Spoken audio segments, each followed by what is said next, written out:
Ladies and germs, we have another pay-per-view coming up on Sunday, and this week's TV might have been, honestly, one of the dullest go-homes of the year. But that's okay. I'm gonna be fair, believe it or not. I'm actually gonna be really, really fair. So, you'll see how fair I am after you turn on a YouTube video, grab a snack, do whatever it is you do while you listen to your podcast. I will not judge. And enjoy this week's edition of the Playmakers Blog Podcast Wrestling.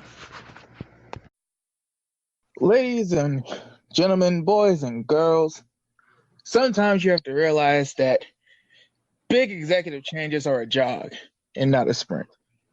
I'll explain what that means in a couple minutes. But first, as always, welcome to the Playmakers Blog Podcast Wrestling Edition. I'm trying to be more excited because there's supposed to be a pay-per-view on Sunday, last time I checked. To the left of me is Darnell, the Playmaker Solins. How are you doing, Darnell? We want smoke. We want smoke. We want smoke. We want smoke. Get the lighters in the matchboxes, but leave the fire extinguishers at home, because this is going to be a smoke-filled Sunday. People about to get jaw-jacked, hit with a chair, hopefully. I mean, I don't know. It seems like they wasted all the chair shots last pay-per-view in the build-up for it. But, Darnell, I don't know if you were able to tell, but I mean, it was supposed to be a go-home week on WWE TV. I didn't really feel that way, though. You're right. But to me, it was a good thing. I think it's going to be a good thing, but why do you think it's a good thing? There's more storylines building up even after this pay-per-view. I like it. Yeah, that's how I'm feeling. I mean, you know, I saw before when I was trying to scroll real quick. Apparently, SummerSlam, whatever was pre-planned, is going to get scrapped so that Eric and Paul can get a fair chance. And I hope that's really the case because, you know, I mean, there's a reason why Paul and Eric got hired in the first place. You know, Raw and SmackDown this week, I think it's kind of sort of unfair in Raw's case because it was like, it literally felt like the Ruthless Aggression era last week. It felt like it was like back in 2006-ish, not 2003, not the height of it, but like 2006-ish before it became the PG era. And this week it was just like, you know, I don't think you see the point, but they going away from PG now. They are, but what's that got to do with this week? This week. I'm talking about this. I'm being fair. Believe it or not, focusing on this week the way I am is actually being fairer than some people might realize because I'm looking at this week in a microscope. I know that SummerSlam, the build for SummerSlam happens after Sunday. And I know that last week was basically Paul Heyman's like first Raw in charge. So he came out the gate swinging. But it's tricky now because it's like you can't keep going balls to the walls when you got a pay-per-view on Sunday. I'm trying to be fair with the two shows of mainstream TV because we don't know what Paul's going to do on Sunday. Maybe he was calming it down to bring it back up. That being said, though, I mean, these two episodes of TV were meh. But again, being fair, dude, this is like the last go home of whatever this you want to call this era. The era might not be over, but I feel like this is going to be like the second half of the Ruthless Aggression era. A lot of people argue that the second half of the Ruthless Aggression era is actually the start of the PG era, which means that the Ruthless Aggression era only lasted like 4 years. That might be the case, but like there is a sharp difference between 2007 and 2010 and 2011 to 2016. Go back and look at yourself. There's a big difference. And I feel like even if this era, whatever it's officially called, isn't about to change, it's going to be a lot different, the tail end of it. So, I mean, like for example, I understand that the main event is about to be a mixed tag team match.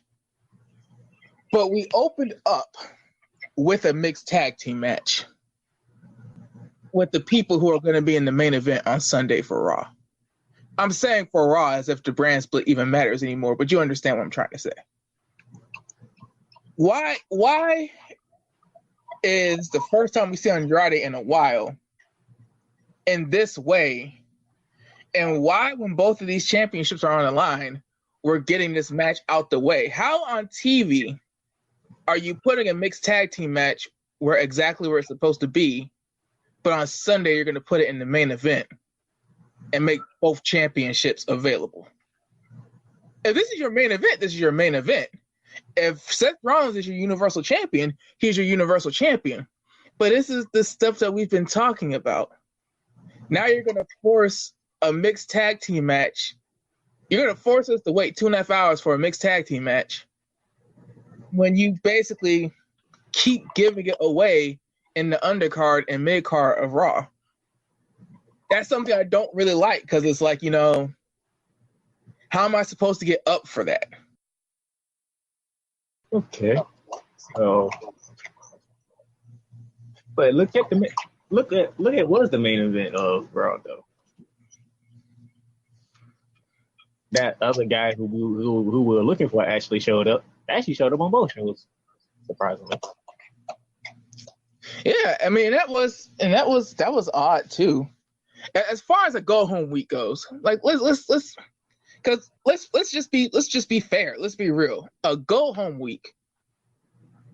You got Roman Reigns going against Dolph Ziggler on SmackDown, and Cedric Alexander being the big surprise at the end of the Teddy Long tag team match at the end of Raw. Like, you have a pay-per-view on Sunday, and Roman Reigns being in non-championship related main events on both shows is how you're doing it.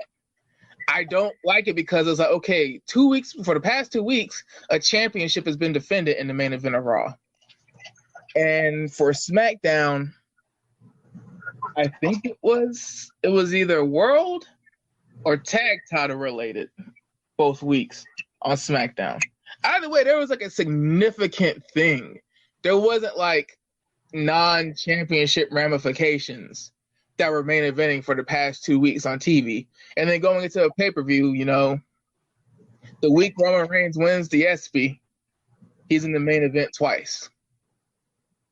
That's just one of those things where it's like, I'm looking at this in the microcosm because I'm hoping that this is the last time we have a go home to a pay-per-view and it feels like filler TV. By the way, congrats to Roman Reigns on that S-piece. Yeah. Congrats to Roman Reigns and congrats to WWE for getting an ESPY. They actually aired it on TV too, right? Yeah. Like, dude, it's 2019. I'm gonna just be factual with it. Dude, WWE has an award category in the ESPYs, and they aired it on TV. Like, I don't know how the relationship's gonna go going forward, because if they move away from the PG product, it's going to look less and less and less like a justifiable athletic presentation. It's going to focus more on storylines. But I mean, for as long as they can get this and for as long as they can write it out, they honestly should. It's good for the shareholders and it's good for it's good for the industry, whether people like to admit it or not. But good for Roman Reigns and good for the company, because I mean that's something that people won't realize until ESPN takes them back off because it's too, storyline based.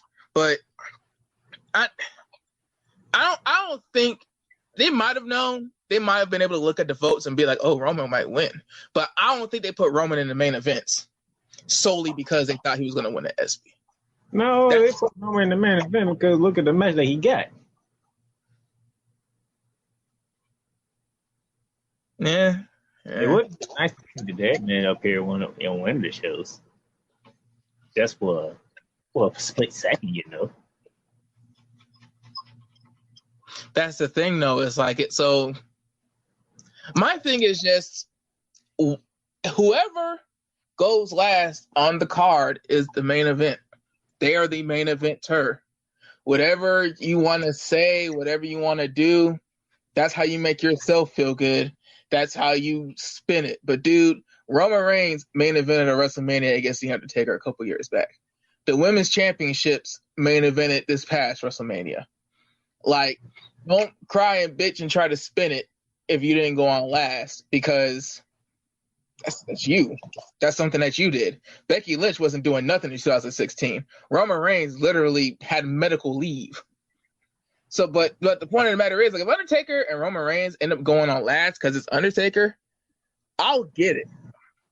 It's just, I hope they go on last because A, Shane has been receiving a ridiculous push, and B, you just had Roman main event TV twice. You had him win on TV twice after like consistently losing at pay-per-view. He lost on Raw. Lost on Raw. Oh yeah, because Cedric got the shit kicked out of him. My bad.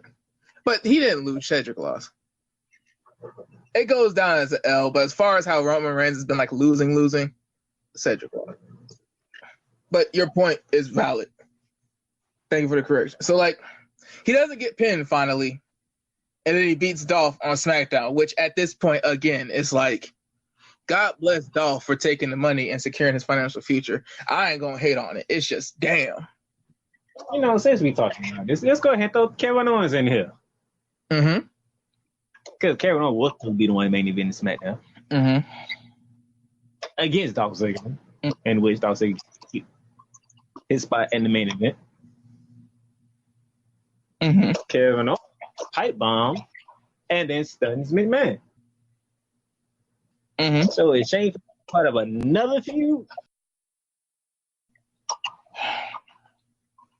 Dude, WrestleTalk brought that up.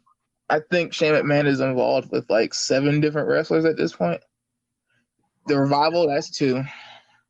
Elias, Drew McIntyre, The Miz, Kevin Owens, and Roman Reigns. That's 7 wrestlers. I understand. I do. He is not an executive. He is an on-screen talent. But I mean, dude, when we think of Shane McMahon, we're thinking of Undertaker. We're thinking of Brock Lesnar. We're thinking of RVD when he was back part-time. We're thinking of Chris Jericho whenever he's back part-time. We're not thinking of Ricochet. We're not thinking of Roman Reigns. We're not thinking of, AJ Styles. We're not thinking of workhorse, always be there, always be in a storyline. Shane, honestly, at this point, at every point in his career, actually, is and was and should be a part-timer. Why do they have Shane in 7 actual wrestling-related feuds? Like, why is he actually wrestling with or against several different people? Finn Balor just got on TV for the first time in forever, and thank God Shinsuke got a win so they can actually build up a decent program between these two that actually have history. The Kevin Owens promo, I liked it, but I hate it at the same time because it's like, dude, stop acknowledging the fact that you understand exactly what we mean and exactly what we're saying. Stop acknowledging that you watch the tweets, you see the Facebook posts. Stop acknowledging it if you're just going to involve Shane McMahon in yet another feud. Like, dude, we didn't see Finn Balor since he was the demon at the pay-per-view. We're trying to get him in one feud. Shane has 7. How does that make sense? It doesn't. And another thing, I get it. That's his decision. It looks like it's going to work out for him. I can't say that WWE is heel starved because let's be real, ratings are in the tube. They don't have a lot of main event baby faces either.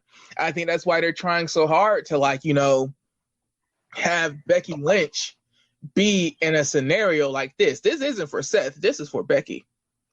This is a way to get Becky in a main event, but not make it seem so forced. Not make it seem so this is what it is. Not make it seem so we've given up on the men's world champions being main eventers. It's kind of a thing to do. AJ Styles. Has Seth Rollins even main evented ever since then? Dude, that's my thing. Like when Seth Rollins is in a world title match by himself, Oh no, he did the last pay-per-view when Becky came out to help. Okay. But again, Well, Becky, to be honest, you want to be fair about it. If they wouldn't have Lacey Evans in it, yeah, and I mean once Baron Corbin picked Lacey Evans, everybody sort of should have guessed how the match was going to end. But that's what I mean, though. Is like, okay, we knew Becky was going to somehow be involved once he picked Lacey. Now it's coincidentally the main event. Dude literally opened up the Super Showdown or whatever they called it in Saudi this time. So, like, that's my thing. Like, so Kevin Owens wanted to be the top babyface. There's a hole in the babyface part, too. The best you're getting is elite Intercontinental champions.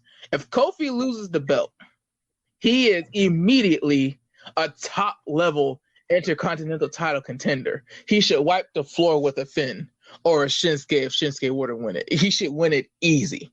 The moment Seth Rollins loses the Universal Championship, he should just outright demolish AJ Styles or Ricochet for the U.S. title. But that doesn't mean that we're immediately going to think, okay, we want Seth or Kofi to get the belt back. They're not like that. But at the same time, dude, there's no heels. Why would Kevin Owens want to be a face right now? There's no heels. That's like getting drafted in the first round as an offensive tackle, and your team keeps getting lucky in the draft, and they have 2 left tackles. There's no right tackles. The future left tackle is playing left guard. You got a Pro Bowler at right guard and a Pro Bowler at center, and just the right tackles considerably just keep being ass. Busted free agents and everything, but you don't want to play right tackle. You want to compete for left tackle because that's where the prestige is. Man, leave the Giants alone, man. Oops. I didn't think there was a team in that situation. I'm sorry. Geez, Saquon already got enough to deal with. He only runs to the left for a reason, Darnell. So, but that's the point, though. It's like you are seriously in a situation where it's like, Kevin Owens, you're right either way. It's just being a babyface for Vince McMahon is a lot. And it's not that being a heel for Vince McMahon isn't a lot. It's just, how many main event matches will this be for Baron Corbin? Who knows at this point? Is Kevin Owens not better than Baron Corbin? What kind of question is that? But that's my point. Like, dude, look at the guy that's main eventing on Raw every month, and look at you. Look at what you've done. Look at what you've accomplished. Look at your resume. And you don't want to be the top heel on SmackDown because? Shane's the top heel on SmackDown. And maybe, you know what? You're probably right, because he's backstage and we're not. He works for WWE and we don't. So he literally probably looked at the landscape and thought to himself, Shane is in 6 feuds right now. He'll probably be in 7 if I turn face because Vince is on something right now. I'm not cracking that. I'm not breaking through that glass ceiling. I can't beat Shane McMahon. Like him and R-Truth right now, if I remember correctly. Well, Undertaker, if you really want to count Undertaker. They're the only 3 from the Attitude Era, right? Yeah. R-Truth, Shane, and Undertaker. Is there anybody else? No. It's those 3. So, I mean, you know how Vince has been with nostalgia lately. But, but those are, I mean, and Kofi, just to get the main event picture out, like finished with, Kofi is dealing with some kind of nagging injury. So that's why he didn't have a physical segment this week. But that kind of sort of is another reason why I want to like microscope on these 2 shows and not compare too much, because it's kind of hard when you're having Seth Rollins versus Baron Corbin for the upteenth time and Kofi's hurt. They really, really, really could have built off that middle finger. They could have. But with Kofi being kind of nicked up, it's like, eh. And then the Tag Team Summit, that segment was actually really important if you read between the lines. That was like a really significant segment if you read between the lines. I don't think that's going to be some sort of like for McMahon promo. saying that the tag team division is going to change. But I think that's like them acknowledging that, hey, we like we do with the McMahon Summit, like we do with the Kevin Owens promos, like we do with the Seth Rollins promo. We are listening. We get it. Just hold your horses. So you can't attack New Day in that segment because Xavier Woods already has to lose, and that's supposed to be for the tag team division. So I mean, they were really in a bind this week, man. They were really in a bind, and I'm not gonna, grade on a curve or anything, but I'm gonna be fair. Maybe Sunday will be better. Everybody, got pulled back a little bit. People got rested. Hopefully Finn and Shinsuke gets announced for the kickoff show. Is there anything from the mid card you want to talk about? Because this is a prediction episode. It's doubling. So let's get to Sunday. It's rules. We had 2 potential kickoff shows. My personal pick, the Cruiserweight Championship, Drew Gulak first defense against the former champion Tony Nese. Not that much into it. I'm just gonna pick Drew Gulak. Now, is this your personal pick of what you think will be on the show, or what you want to see on the show? Because we all know the Cruiserweight Championship is going to be on the show. No, I'm saying it's going to be on the kickoff show. Yeah, it's going to be like unless, and I mean, so okay, 10 matches right now. Yeah, I don't think Finn, dude. If they do have Finn versus Shinsuke, they're probably going to announce on like Friday night. Oh, they already announced it. It is Shin versus it. We have 9 titles on the line. The only title that's missing is the women's tag title, but every other title will be defended at Extreme Rules.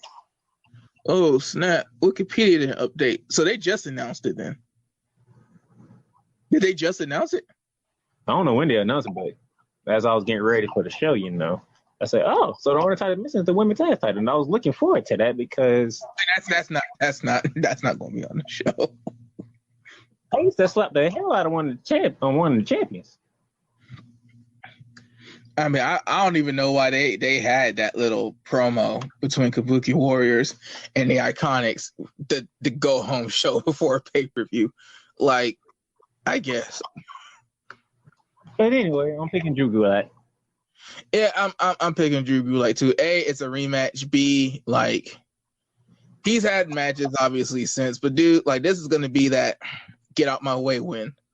This is gonna be the the start of another heel title run, which is good because Drew Gulak, he's gonna be involved on Saturday. But by the way, he's not gonna lose after being uninvolved. And I think that, like I keep saying, I don't know why this is. I sincerely don't. But I feel like 205 Live and the Cruiserweight Championship just does better when a heel is champion. I feel like that, athletic babyface archetype doesn't do good carrying a one championship brand. You need some spice, you need some flavor, and being super athletic, that just doesn't work. I don't think that Shinsuke and Finn got announced yet, but I'm pretty sure it's gonna be announced. Like, that's what they do. They just announce stuff on Twitter instead of. Yeah, they know. I think I seen it on Twitter and also seen it on CBS Sports. Okay, well, either way, Wikipedia, it's Wikipedia. That's why you're not supposed to cite it in papers. So who do you have in that match? Because I feel like then bringing Finn back and having him defend at a pay-per-view out of nowhere, I feel like that's like a spice things up. Shinsuke needs a spice up. Finn needs something. Blah blah blah blah blah. I would imagine if they're gonna do a championship match out of nowhere like that, Shinsuke would get like a surprise win or something. To be honest, I'm surprised Shinsuke is still wrestling. I thought he was retiring. You mean surfing out his contract? That too. But I'm picking Balor. Dude, you can't really blame Shinsuke though. I hope he didn't resign. And not because I'm against a man getting his check, not because I want to be in a man's pocket, but it's like, dude, man, like, at some point, Shinsuke's like in his late 30s. At some point, it has to be about, happiness in the tail end of your career too. But I mean, that bank account, it's like Seth said on Twitter a couple weeks ago, that bank account made me happy hell. You got Balor. I got Shinsuke just because it's like it would be so out of nowhere. I feel like it's one of those spice things up sort of things. So I got Shinsuke if that match happens. And if that happens, that tells me he did resign. Oh yeah, because that's Revival. Revival did end up resigning, right? Yeah. They would have been with the AEW. Yeah. So yeah. Shinsuke, and that it definitely meant he resigned, and that'd probably be like AJ Styles. It'd probably be his last contract. I mean, he might do the legend stuff in Japan for like a farewell match, but as far as like full time stuff, I don't think he's gonna be like Jushin. He's like 50. Now I opened up the show by saying we want to smoke, right? Mm-hmm. Somebody wants to smoke. We found out who wanted to smoke Tuesday night. Oh, Cesaro wanted to smoke. hot damn. So Cesaro and Aleister Black. Now I know a lot of people are disappointed because they wanted to think they like me. I'm not disappointed, but I know a lot of people are disappointed because they was thinking like me, was thinking probably the Bray Riot. But how can you do more than this? It's good that it wasn't Bray because that's two people who can't lose. You got a powerhouse in Cesaro and you got a striker in Aleister Black. Either way, neither man's gonna work out of this match 100%. I hope Black does. I mean, hell, what has he been doing the past 4 months? You can say that, but he's fighting Cesaro. You know how powerful Cesaro is, and them uppercuts hurt like hell. Yeah, I mean, Cesaro is probably gonna. I feel like this has a chance to steal the show because I honestly don't. I think Cesaro was picked because A, it's going to be a ridiculous match, and B, he has the resume. He is a great career opening win. We have to remember, this is pretty much Aleister Black's WWE debut as a singles star. He was in a Royal Rumble, but that never counts. And then because DIY had injuries, Aleister Black and Ricochet became the tag team. So this is really his debut. I think that, again, it's a pay-per-view. It's Cesaro. You know you're always going to get a great match from Cesaro. I think, though, unless you're really trying to pay the rent, I wouldn't bet on Cesaro winning this match. By the way, did you catch my tweet from Monday? Oh, Jose. Poor Jose. He got a couple of licks in. He got a couple. I mean, he knows what he's there for. But hey, again, more power to Jose. He's on TV. Dude, the first step is getting on TV. I was wondering where the hell he was. Jose's been on TV more than Apollo the past couple of weeks, man. Ooh, I'm going to get to Apollo when we get done with our predictions, though. What you got next? We should be on the main card by then. So the SmackDown Tag Team Championship match between Planeteers, The New Day, and Heavy Machinery. Triple threat matches. Two faces, so you know I'm going with the Planet's champion. Yeah.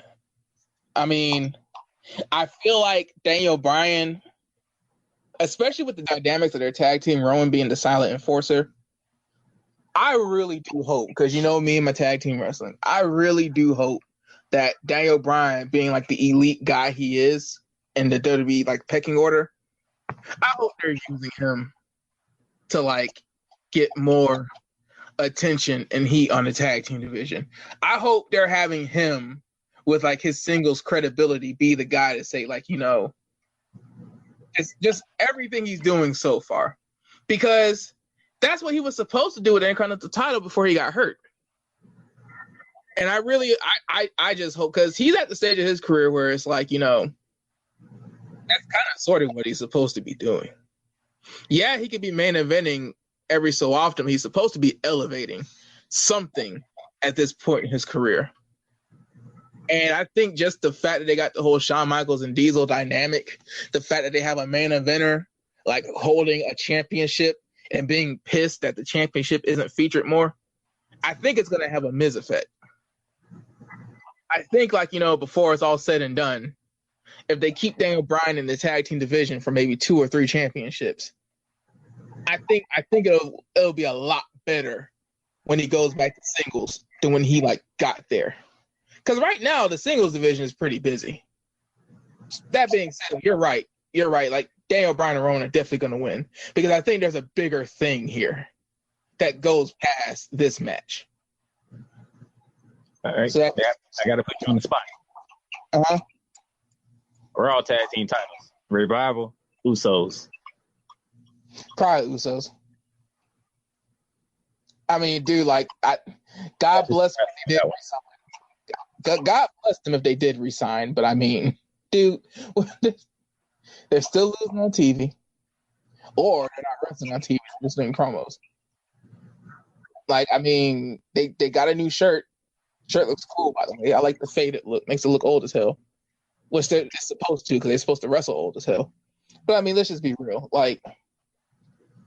You got Daniel Bryan on SmackDown doing his crusade for the tag team division. And you got the Young Bucks over there being executive vice presidents, wrestling against the Lucha Brothers and the other guys, and basically establishing the AEW tag team division. Not that the tag team division is going to put you out of business or that the tag team division is truly going to main event on a consistent basis in AEW, but the tag team division in wrestling as a whole is up there. And right now you're offering the Revival and Daniel Bryan and Rowan. Not bad choices, but I mean, you need big guns. And the Usos are the best guns you got right now. The Raw Tag Team Championship has consistently just not been featured. And I think that's because they didn't have people they believed in. The Usos, to be fair, dude, they've been on Raw since right after WrestleMania. Something like that. So, they've been on Raw for a few months now. And they've been close to the championships, but they haven't held the championships.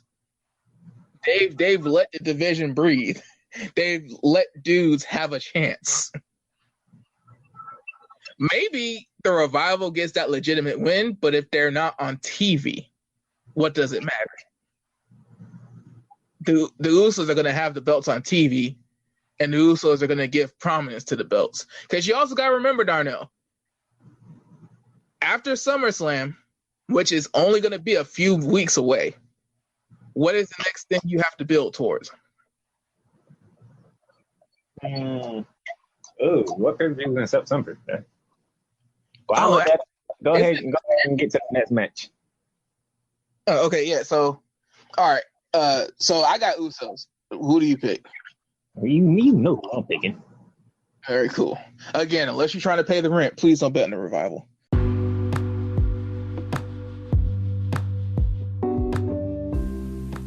Have you ever thought about starting your own podcast?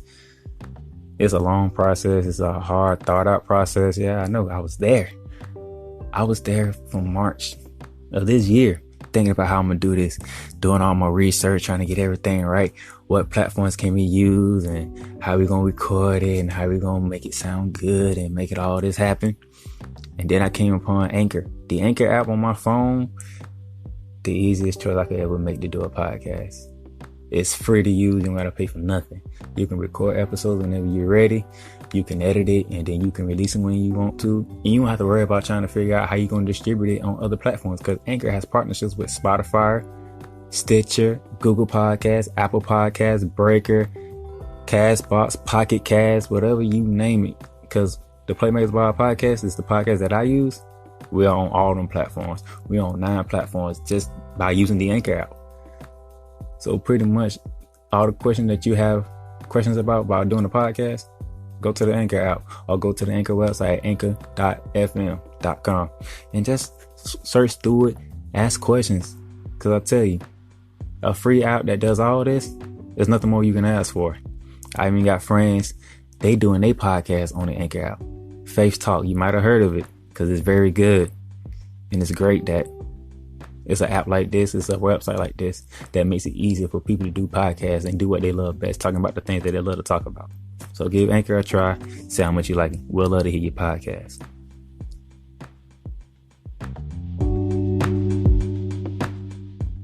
Okay, that would be 2 championship matches in a row. So Braun Strowman versus Bobby Lashley and the Last Man Standing. Surprisingly, Bobby Lashley came back and destroyed Rey Mysterio. Is it really surprisingly? Not the fact he destroyed Rey Mysterio, the fact that he came back. Like, dude. I'm about to say, that is surprising that he came back. But I mean, as far as, yeah, I mean, poor Ray. They really took it easy on him. Pretty easy day at work. He got to get thrown into a bunch of people. Oh. All right, let's try to make this because I know the next pay-per-view. Okay, so Braun Strowman sold the injury for a couple weeks, though. Like, who gets more out of this? Who is supposed to get more out of this? A guy who recently is a 2-time Intercontinental Champion, or a guy who still has not won a singles championship yet? Who needs SummerSlam more? That's my question. I would imagine Lashley needs it more because Braun Strowman's in this weird thing where like all they got to do is say we're ready. All they got to do is make the decision, and Braun Strowman goes to the moon. That's what happened last time. Bobby Lashley, though, like, you know, his promo skills, his character, So really, he has to keep winning wrestling matches and being a great professional wrestler for him to keep, you know, going without having Leo Rush to talk for him. So he needs it more. He needs SummerSlam more. So can we get him to SummerSlam with a loss?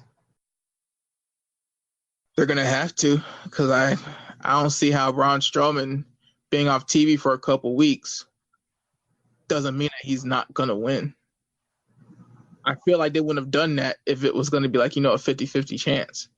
They're not going to have Braun Strowman come in after he was the one who speared Lashley through the LED and then lose the Last Man Standing match. That's what they're going to have to do. I just don't know how they're going to do it. I'm going to roll with you on that one. So Braun for that. So right now, so far, we got Usos, Braun Strowman, did we agree on Aleister Black? Yep. We agree on the Planeteers. We agree on Drew Gulak. So I think the only difference we had was IC title. Get an IC title. Shinsuke and Finn. All right, so the pay-per-view in September is a pay-per-view that we all like because it's the pay-per-view where all champions have to defend. Oh, so they can even get the rematch out of the way between the Revival and the Usos. That's not the champions, right? It's Clash of Champions. Oh, Cloud, they changed it. It used to be Vengeance. Then it used to be Vengeance, not of Champions. Then it used to be not of Champions. Now it's Clash of Champions. So I'm prepared for September 15th to see every title on the line, including the women's tag title. Jesus. You mean to tell me they're going to make us wait till September? I guess so. It's not SummerSlam. Yeah, you know, and they did that whole don't know when, but sidebar, real quick. I won't take your time long. It's just, how are they gonna be the Cowardly and Weasley heel champions, and we don't see them for like almost a month? Then the first time we see them is them in a backstage segment weaseling out of a championship match and getting the slap tape out of one of them. It's even the competitor, it's the manager that's like the taste out of one of them. Dude, like, I just remember how it was so 50-50. I just remember how everybody had an opinion about Sasha Banks. I had my own opinion, but see, the difference is my opinion was rooted in the fact that if Sasha Banks came to work, she was going to be where Bayley is right now. You can't tell me if Sasha Banks came to work the next week, she wouldn't have run the briefcase, she wouldn't have cashed in, and she wouldn't be defending a championship at a pay-per-view right now. I feel like the Bayley getting this kind of push is like a, you know, see, told you so, nah. And we're going to freeze your contract. I feel like that's them being petty more so than Bayley was supposed to get the singles push. That being said, that's a great segue because now we get into the meat of the Extreme Rules. Yes, we one handicap match for the SmackDown Women's title. Dude, if Bayley wins this, that is the ultimate. See, Sasha? You should have trusted us. We told you. Now, dude, these are two Raw superstars. So we should, again, if we're going the Vegas way, it's like a 51% to 49% Bayley split for me. You should pick Bayley because this is a SmackDown championship. But at the same time, if Bayley wins this match, what the hell is this supposed to do for Alexa Bliss and Nikki Cross's feud? Now, okay, this is when one of y'all turns on the other, and this is when, like, you know, the turn happens. Okay, so dude, we knew this was gonna happen though. Why should we care? Like, if they win, they get to be co-champions. If they lose and the turn doesn't happen, what are we supposed to care for long term? Because now you've just established that Kabuki Warriors are supposed to get the next tag team championship match whenever the hell it happens. I got to pick Bayley. I'm picking Bayley because it's just like, dude, with Kabuki Warriors getting that tag team championship match and you taking away that possibility, there's no reason to keep this going. Alexa Bliss wasn't there. So I feel like Alexa Bliss not being there, she'll come to the pay-per-view on Sunday.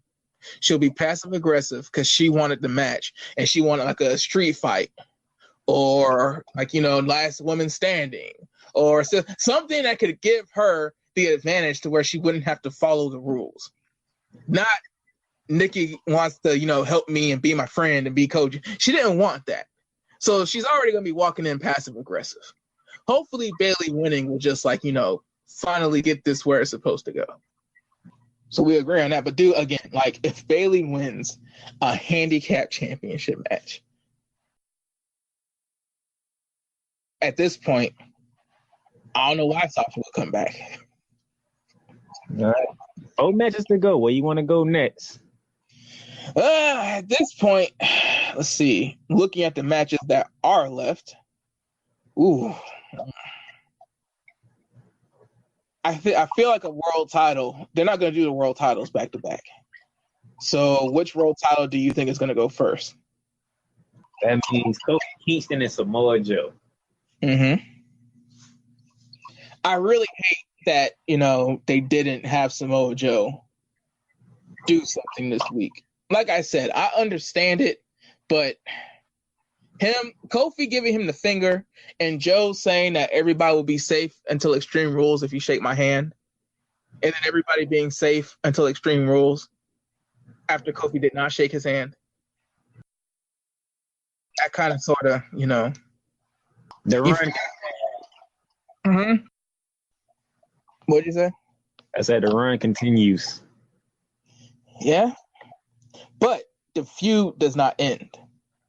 The run continues, but the feud doesn't end. So you say it's going to SummerSlam?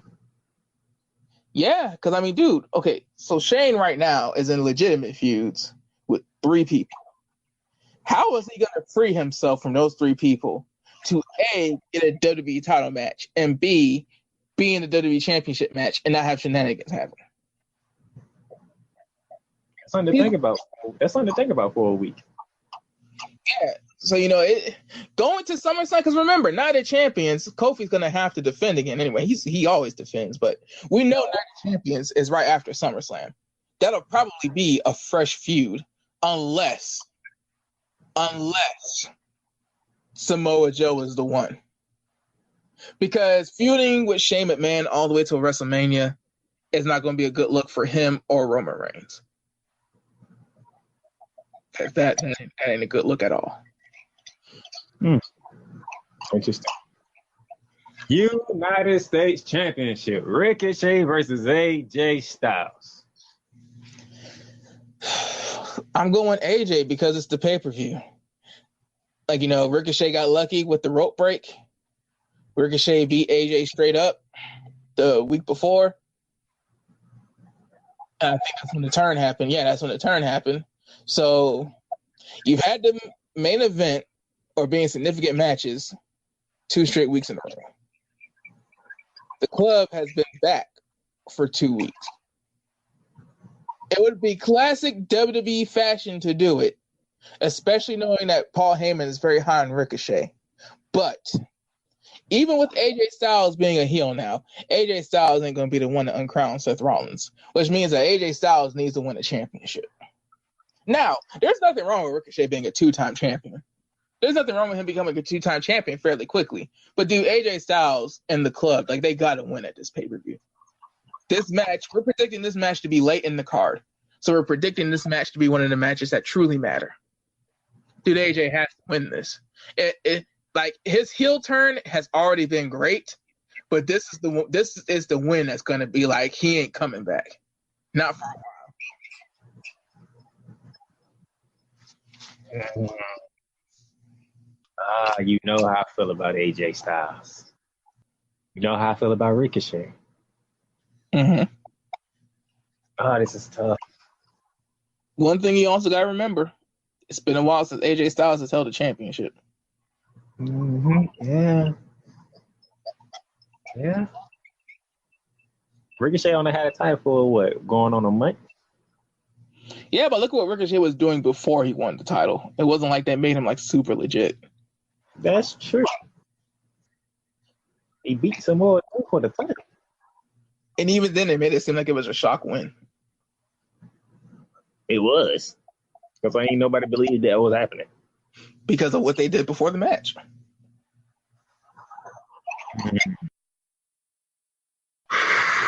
This is tough. I can't think against Styles.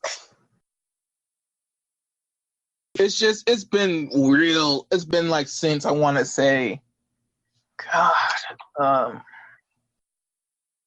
TLC? He lost the belt at TLC? No. He lost on the SmackDown before TLC. Or the SmackDown before the Royal Rumble or something like that. And that's nothing. He lost the WWE Championship on TV. Ironically, I think that's the one he won on TV. So, full circle.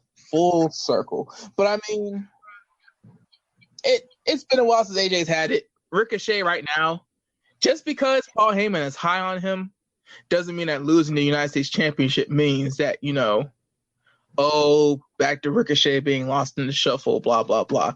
I think that this is one of those minor setbacks, major comebacks sort of thing. Because Ricochet needs us to care about him.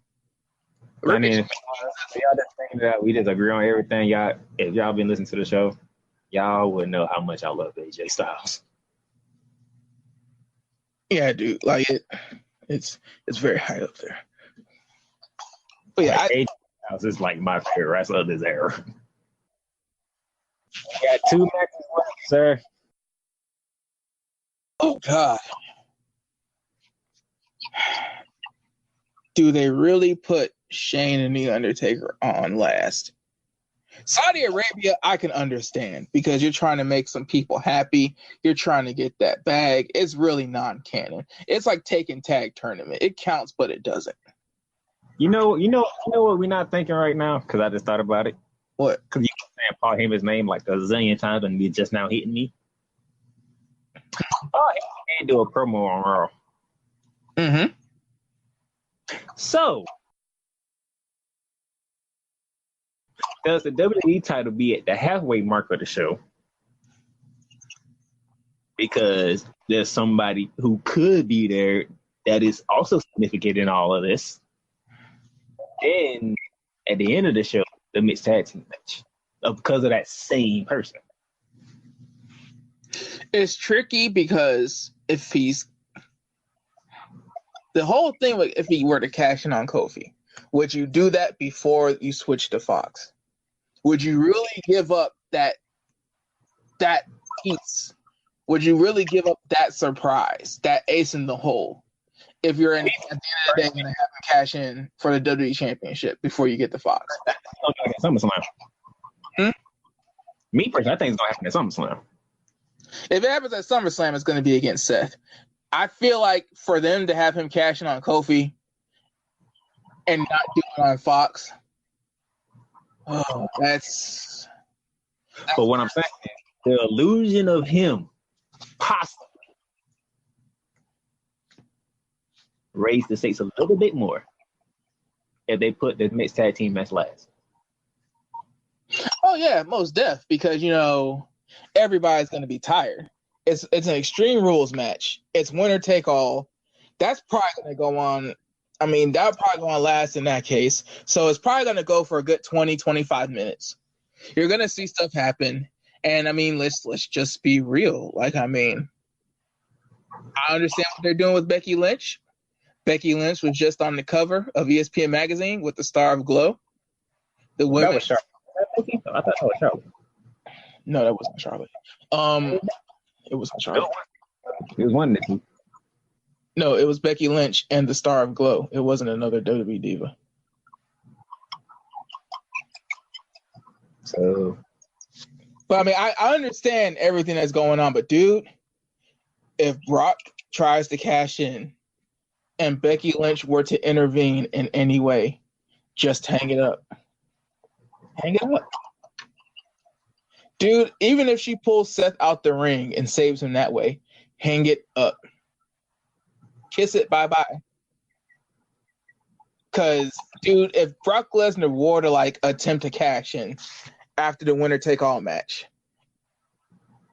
and it doesn't just happen as it's going to happen, and Seth doesn't handle it however he handles it, you can kiss his credibility goodbye. It's already bad enough you released the man's t-shirt. I thought that was a troll. I thought that was a joke. God damn it, it's real. That's a real shirt that they released. They released that while Seth Rollins is the world champion of Raw. So even though Paul Heyman cut the promo, well, actually, you're not going to condemn him. Corey Graves didn't do it both of them, and Becky Lynch was the one doing the talking. And he said, "Yeah," but she said and walked off. Like, he ain't saying nothing. Dude, they don't do this with Miz and Maurice. They don't do this with Jimmy Uso and Naomi. They don't do this with Rusev and Lana. Like, dude, none of the actually married couples do this. And I know it's 2019, so before y'all jump through my throat, dude, it's 2019, but there is still a difference. Sorry. Yeah. There just is. See Charlotte and Andrade together. Exactly. Dude, I'm sorry. There's just a difference. Andrade and Charlotte come from two legendary pro wrestling families. You never even see them in the same atmosphere on TV. You mean to tell me that coincidentally the Raw Women's Champion and the Universal Champion are together and now they're an on-screen couple after going public? It just, dude. Side note, speaking of on-screen couple, Maria is the trash and husband. I blame it on hormones. When you don't get an ice cream snap double, things happen. I blame it on hormones. You understand when you get married or no? I would. Anyway, I'm picking the actual couple to win this match to keep their titles.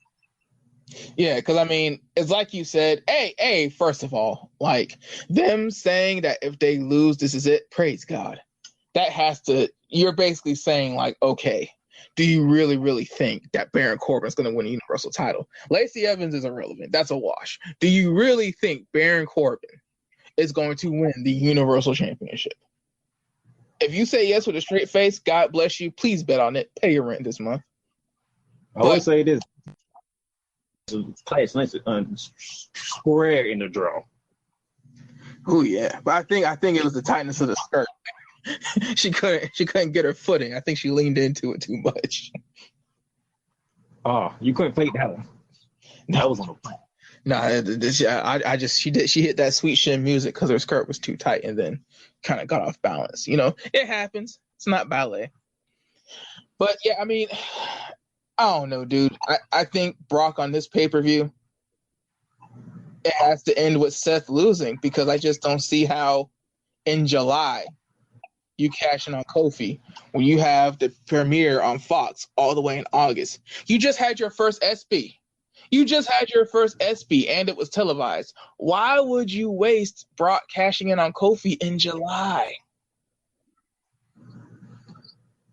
I don't see it. But at the same time, I honestly don't think between Shane, Roman, Kevin Owens, and Daniel Bryan, that's 4 right there where it's like, those are legit contenders for the championship. Then you have people who you can actually build up from now until the Royal Rumble. So SmackDown actually has options that don't require the wild card rule. Raw, unfortunately, that leaves us with the only match we haven't talked about. You know what? This match probably should be after the winner take all match, because let's be honest, we don't want Undertaker to be in the ring for that long. Not that long. I know he probably has a bad taste in his mouth because of the Goldberg thing, but I mean, bruh. I haven't watched that match. I'm not going to watch that match. It's no holds barred tag team match too. I don't know. Well, first of all, are they really going to do 2 no holds barred tag team matches back to back? I just realized that. Oh God. Oh boy. Shane is on the road. Drew McIntyre is still Drew McIntyre, but you add Undertaker to the mix. The sad thing is, does adding Undertaker to the mix make it worse or better for Roman Reigns? He can't seem to win a tag team match. He can't seem to win a match against these dudes. Like, it's weird. Oh boy. How is it that he can win matches against Drew every once in a while, but he can't? Well, it makes it tricky now because Kevin Owens doing what he's doing now. Well, he's not booked so far. He's not booked. And he, like you said, there's no holds bar. Yeah, but I mean, oh God, would they really recycle a finish they just did on TV for free? So do we really trust Kevin Owens to be a face? They're saying that's what he wants in real life. He wants to be He a wants face. to prove that he can do it. So, and that, matter of fact, is no holds bar, right? Elias ain't booked. Yeah, I mean, Elias could intervene first, and then Kevin Owens comes out just like, even the odds. Even though he didn't miss Roman Reigns. Ready for another dynamic? Huh? Depends on when this match takes place. The Raw tag team match. Yeah. It's factual. Again, Kevin Owens ain't booked, and he has The Undertaker. That's firepower enough, don't you think? My thing is this. We know Undertaker ain't the one taking the pin. So either Roman Reigns going to lose, or somehow, some way, Undertaker's winning that match. I know it's July, and I know WWE has been doing 50-50 bookings since like at least 2008. Dude, do you really think? Like, how do we go from Roman Reigns consistently losing in a feud against Shane McMahon and Drew McIntyre to him main eventing WrestleMania? Or is this just one of those things where it's like we have John Cena syndrome, we have John Cena disorder, and we can't fathom the fact that maybe Roman Reigns isn't going to main event WrestleMania after all, but we just can't get ourselves to believe it. Hey, fool. Hey, he main event the last WrestleMania, so He main event like the last 4. that's why he didn't main event the last WrestleMania. Wasn't he sick? No, he came back and fought Drew McIntyre. That's probably why he didn't WrestleMania. But to the championship, the championship that he is supposed to be going after. But I mean, this is hard to pick, not because it's supposed to be hard to pick, but because it's like it's The Undertaker and it's Roman Reigns, but at the same time, it's like Shane is on the road. What are we doing here? Like, what are we doing here? Why is Shane McMahon? Why am I looking at Shane McMahon's name on this Wikipedia right now? Why is Shane McMahon wrestling full time? Where Shane McMahon has been back as an on-screen performer since like 2016. We all realize this, right? Why is Shane McMahon like in the ring every week? What has happened between 2016 and 2019 to where Shane McMahon is wrestling more now than he ever has in his life? Hell, is he wrestling house shows? Is he managing house shows? I don't even know. Shane is on the road. Usually when heels get on the road, ain't no stopping that sight. What you brought back the Undertaker? I mean, it's no holds barred. Maybe no holds barred is to make it to where Shane and Drew have a chance against Undertaker. Because if it was a straight up match, Roman Reigns and Undertaker, oh hell. Maybe it's to give Shane and Drew a reason why they should be able to win. That's why I honestly don't know who to pick. Because it's like, dude, if it was a regular match, maybe the Undertaker thing would matter. But I feel like the no holds barred thing was to give them a fair chance. You rolling with the hot hand? I'll go Undertaker, Roman Reigns, probably because Kevin Owens is going to come out and do something, even though they just did it on SmackDown.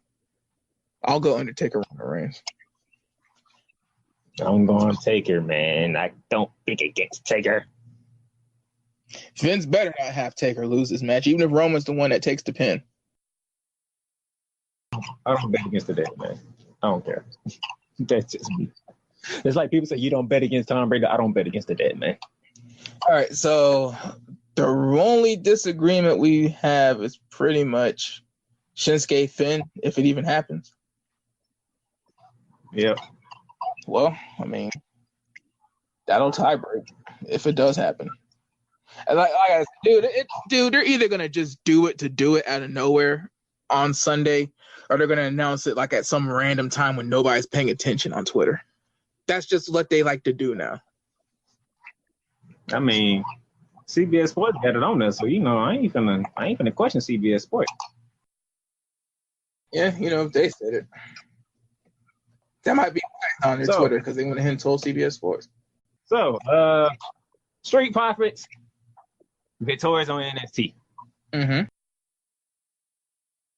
They have beaten the Forgotten Sons. They have beaten Larkin and Butch. Now your boys are back in the picture. Mr. Fish and O'Reilly. Are they next up for the Street Profits? I think so. Unfortunately, the Street Profits have been featured on Raw for 2 consecutive weeks. You know what that means? Yo, we'll be back next week on NXT. It's coming. Well,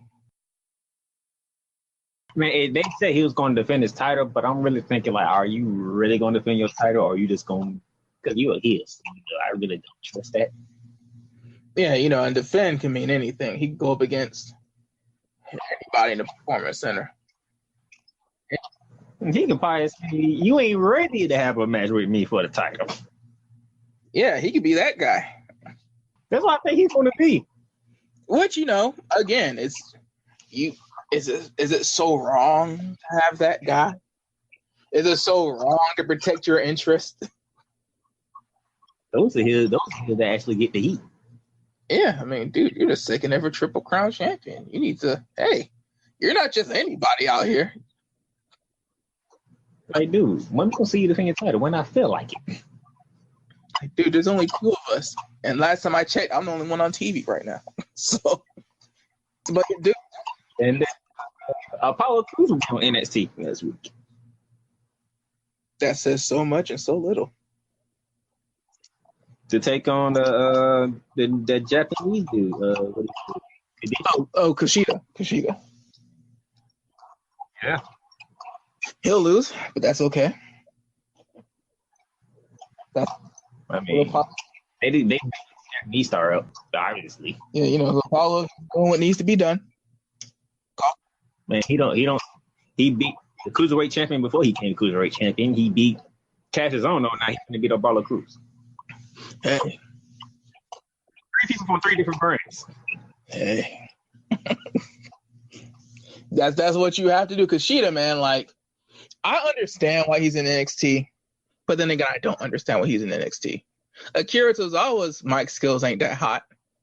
Kushida is like, if you're talking about straight up cruiserweight wrestling, Kushida's up there. Kushida's in the top 25. Dead or alive. Like, he's up there. So the fact that 205 Live is like, it might get canceled by the end of the year, but you're wasting Kushida's time in NXT, I guess. Her First night after turning heel, Io Shirai decided to wear all black. Well, you know that happens. Funeral, gotta mourn people. And she said last week, she don't need no friends. She don't need your support. That was a good song by Houdini. Oh yeah, she did change the music too. Damn. She went full. That day, she went full black. Never go full black.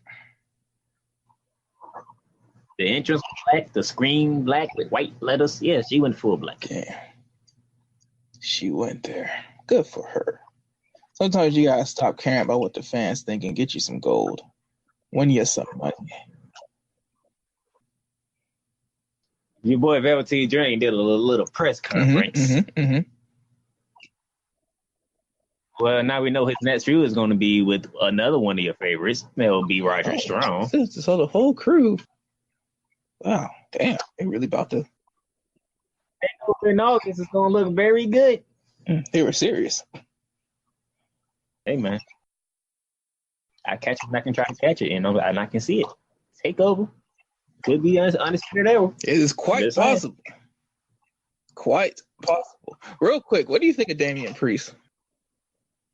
That is not fair. That's just not fair. Question though. Keith Lee. He had a promo, well, a video package, we could say. I feel like he could turn heel. Spice the big fella up. It's like Shaq said, stop trying to play by the 3-point line. Get your big ass back in the paint. Because he said some changes need to take place, and I'm like, oof. Giannis talking about being out here playing like a guard. Boy just needs a short range jumper. You know what needs to change, Keith. Well, when you say blast in my glory, that don't mean face either. You know what needs to change. You know what you need to do. I think he'll get it done. I think, dude, another thing is, let's be real. Right now, you got Braun, you got Bobby Lashley, and who else? Who are the big men on the main roster? I can say Drew McIntyre. But big. do they really present him as a big man? They own and off. That's part of your 50-50 booking right there. Like, they present Bobby Lashley and Braun Strowman as Titans. They used to present Roman Reigns as a Titan, but more and more as he became that, like, aesthetic guy that gets the high-pitched cheers, they stopped making him like a straight-up powerhouse and more of just like a slugger. Drew McIntyre can actually go. Drew McIntyre is kind of like Triple H. Yeah, he has some power moves in there, but I mean, you never went to Triple H for power moves. You went to Triple H for like just calculating, like tactician, just always being a step ahead, just always doing what needs to be done, moving in a straight line and not doing none of that pretty stuff. Well, I'll put it like this: they didn't have options. Yeah, I mean, I'm still trying to figure out how Drew McIntyre looks how he does now, but they say he's the same weight as he was back then. Nah, Drew McIntyre was never that vicious back then. Wait, hell no. He had a damn surfer body when he was in 3MB. He came back looking like a damn tank. He looks on TV bigger than Bobby Lashley. But I've seen pictures of Bobby Lashley in street clothes and pictures of Drew in street clothes, and that is not the case. Bobby Lashley is a freaking tank. Don't let the TV angles fool you. Bobby Lashley is big as shit. That means losing to Corey Graves. Because I think Bobby Lashley has to cut down to 265 whenever he fights MMA. Folks, cut down. That means that he has to cut weight to be the size of a run-stopping linebacker in the NFL. He's a big boy. Anyway, shout out to the Queen, Serena Williams, going for her 8th overall title. Shout out to that 15-year-old for getting as far as she did. Man, look. People are tripping, bro. People are really tripping. They need to start giving the women their due, bro. Don't. Hey, you went up against a phone number one. I think there's no shame in that. As you can see, she made it to the finals, but now she's got queen. So, and speaking of women that who need their pay, the United States women's soccer team. 4 World Cups. 4. Most ever in the history of the world of women's soccer. Like, and on the other side, the men decided to lose. They the can't finals even to win Mexico. a gold cup on their home field against the country that they're just. But you can't make it up. You really can't make it up. Shout out to Haiti for getting to the semifinals. Matter of fact, shout out to the women for winning best team. I understand that some people may be biased towards some of the other options that were available, but dude, like, it's hard to argue against the women's soccer team. And the crazy thing is, like, the national team, there is no, like, draft. There is no, like, there's no real way to keep up with how the roster is developing and changing. Like, brother, this has been a run since 2011. I think they won the World Cup in 91, won it in 99, then they didn't win all the way, then they didn't make it to the final all the way to like 2011. Lost against Japan, then they won back-to-back. Dude, that's 8 years. That's 8 years of consistency. That's 8 years of having the talent and being able to find new talent to, like, fill out your roster. It's a good program top to bottom, bro. Which just makes me wonder, why are the men so sorry? Hey, it is what it is. Hey, enjoy the rest of your summer. This is like final month, half a month without football, which means a final half a month without us talking about football. This is true. So end it off right. Gotta say your favorite line. Well, you know, everybody, I don't know why y'all out there in Nashville are so delusional. Out of everybody on that team, we're going to pay Jalen.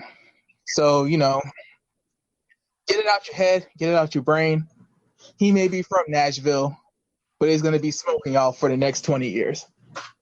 Fuck you, fuck your city, and fuck the Tennessee Titans.